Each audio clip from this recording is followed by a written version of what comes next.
সম্মানিত মাছ চাষি ভাই ও বন্ধুরা, দেশ ও দেশের বাইরে থেকে যারা আমার এই ভিডিওটি দেখছেন সকলকে অনেক অনেক প্রীতি ও শুভেচ্ছা জানাচ্ছি।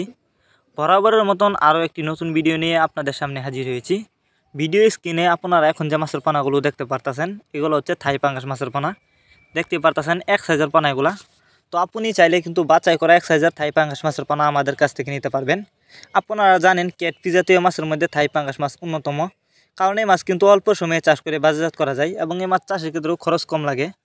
আর আপনি থাই পাঙ্গাস মাছের পোনা যেখান থেকেই ক্রয় করেন না কেন, অবশ্যই আপনাকে কিন্তু উন্নত মানের পোনা ক্রয় করতে হবে, তাহলে কিন্তু আপনি চাষ করে লাভবান হতে পারবেন। তো যারা এই মাছগুলো আমাদের কাছ থেকে নিতে চান তারা আমাদের ভিডিও স্ক্রিনে দেওয়া নাম্বার আছে, আমাদের সাথে যোগাযোগ করে মাছগুলো সংগ্রহ করতে পারবেন। এই যে দেখেন মাছগুলো কোনো বড় ছোটো নাই, এগুলো বাছাই করা এক সাইজের পোনা। আপনারা অনেকে আছেন বায়োফ্লক পদ্ধতিতে মাছ চাষ করতে চান, তারা চাইলে কিন্তু এই থাই পাঙ্গাস মাছের পোনা বায়োফ্লক পদ্ধতিতেও চাষ করতে পারবেন। যে কোনো জলাশয়ে কিন্তু মাছগুলো চাষ করা যায়।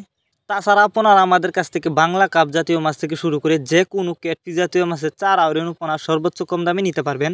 অনেকে আছেন থাই পাঙ্গাস মাছের রেণু চাষ করতে গিয়ে লস খেয়েছেন, এর কারণ হচ্ছে আপনারা জানেন না কীভাবে রেণু চাষ করতে হয়, যে কারণে কিন্তু রেণু ছাড়ার পরে মারা যায়। তো আপনি চাইলে কিন্তু এই পোনাগুলো চাষ করতে পারেন, এই মাছগুলো কিন্তু মারা যাবে না।